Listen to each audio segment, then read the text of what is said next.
దాప దగ్గరికి వెళ్ళిపోయింది పెద్దపులి మన మిరపగుడి దగ్గర. అక్కడ ఆరిపేసాను, ఆ మడిలోని సోడేసినాను. శీతకాలం వాతలు అయిపోయిన తర్వాత అరప కింద ఇంత మొరుళ్ళు చలికాలము మొరుళ్ళు దమంచి కాలుతుంటే అరపెక్కిపోను. కింద వేడి తగలు చలి అరపెక్కిపోను. పెద్ద పులి వెళ్ళిపోయింది. ఈ మంట చూసింది పర్ర నా మడి సాకనికి వెళ్ళిపోయి అగ్గి వెళ్తుంది, పెద్ద వెళ్తుంది కాలుతుంది. ఇలా చూసినాను అని ఇలాగేసి ఇలా కూకుంది, అంత బొర్రెట్టుకుని ఇలా కూకొని అరపదుకు చూస్తుంది. అగ్గిదుకు అలా చూస్తుంది. దేవుళ్ళు ఉన్నారు ఏంటని చూసి నాకు వచ్చి పడిపోతుంది. పెద్ద పులి అది అరపలకి అనేసిందని పడిపోద్ది అరప.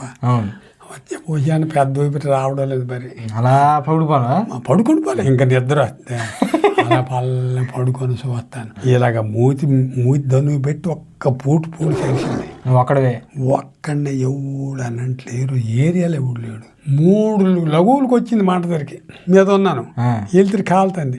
ఆ దగ్గర ఉంది ఇలా చలికాయినట్టు ఇలా కాళ్ళు దన్ను పెట్టి ఇలా బుర్ర మీద కట్టి ఇలా 4 పక్కలు చూస్తాను. నాకు ఊపిరి రావడం మరి ఉన్నాను ఏటి చేస్తాను. సచ్చిన సగమైన మరి ఇంకా అంతకు మించింది మరి ఏంటి, దారి ఇంత పారిపోవడానికి చూసింది. మళ్ళీ ఇలా భూమి దన్ను పెట్టి ఒక కరు అరిసి ముక్కింది. గొల్లమందేటి అనుకుంది. అప్పుడు గొర్రెలు పట్టుకెళ్ళిపోయి ఆ అలవాటు అయితే అది లేదు. అప్పుడేమో తిరిగిపోయి ఇలా జాగ్రత్తలు వేసుకొని వెళ్ళిపోతుంది. తల్లి రక్షించిన చెరువు కొట్టుకెళ్ళిన దాకా చూసినాను. పులిని అంటుంది, పొందులు రావు. కంటికి కనిపించిన సౌండ్ దీపాన్ని దీపెత్తి అంట పట్టుకొని ఇంటికి వెళ్ళి వాడాసోడి తిని తిని మరి ఇంకొకటి ఉండిపోయింది కదా నీ జీవితంలోనా? ఎప్పుడైనా ఎక్కువ బాధ కలిగిన రోజు ఉందా, ఎక్కువ ఆనందం కలిగిన రోజు ఉందా? జీవితంలో ఆనందం కలిగిన రోజులు ఉన్నాయి, బాధలు ఎక్కువ రోజులు ఉన్నాయి. మానవ జీవితానికి ప్రతి ఓడికి వస్తుంది ఎంతో అంత, ఎంతటోడికి వస్తాయి. చిన్న పిల్లప్పుడు కానించి బాధ, గింజలేక బాధలు పడిన రోజులు ఉన్నాయి, తిండికి ఇబ్బంది అయిపోయి పడిన రోజులు ఉన్నాయి. ఇంటికాడ కయ్యాలు ఆడిపోతే అన్న రోజు బియ్యం లేకపోతే కయ్యాలు వస్తాయి. అలాంటివి అది కామన్. ఏమంటే నా జీవితంలో ఎక్కువ పడ్డాను. పెద్దలు ఏం చెప్తారు తెలియదు, ఓరి ఆయన పెంకులారా వెళ్ళిపోతాను, వెనదిరి చూడరు ఒక రవ్వ అంటారు. వెనకటి ముళ్ళు మటర్ ఉన్నాయి, చూడమని లేదు. ఈ జీవితంలో ఏడు జరిగిందో వెనదిరి చూడు అంటారు. ముందు చూడు, అప్పుడు జరిగింది. ఇప్పుడు గడిచిపోవడం కాదు. నీ అమ్మ నేను ఆయన తెస్తారు, నీ అందములు తెస్తారు, గడిచిపో.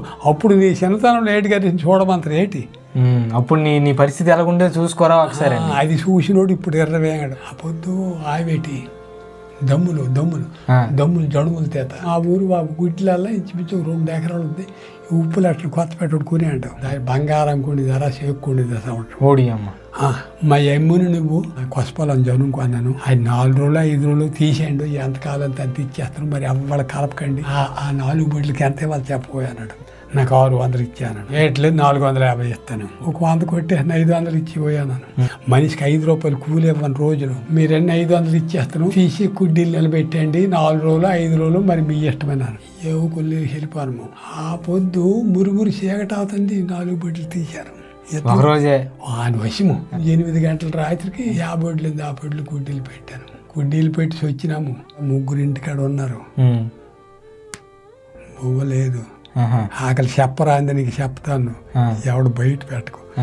బొవ్వలేదు. ఆవు ఉండేది, పాలు ఇచ్చింది. ఆ పాలు కానీ తీసేసినాము. ఒక ఇంత మజ్జిగ ఉండేది బిడ్డడు. 4గురికి 4 గలాసులు మజ్జిగ ఇచ్చినాను. మేము 2 మజ్జిగలు తాగినాం గలాసులు.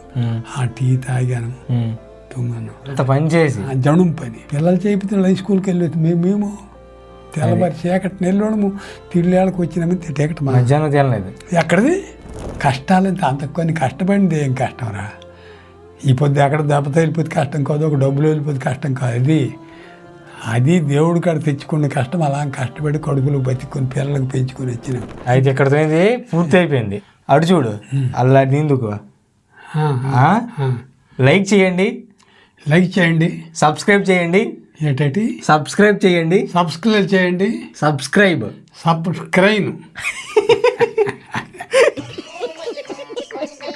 మీకు ఫుల్ వీడియో కావాలంటే మన ఛానల్లో ఆల్రెడీ అప్లోడ్ చేస్తాను, వెంటనే వెళ్ళి చూసేయండి. నచ్చితే కనుక ఒక లైక్ చేయండి. Thanks for watching.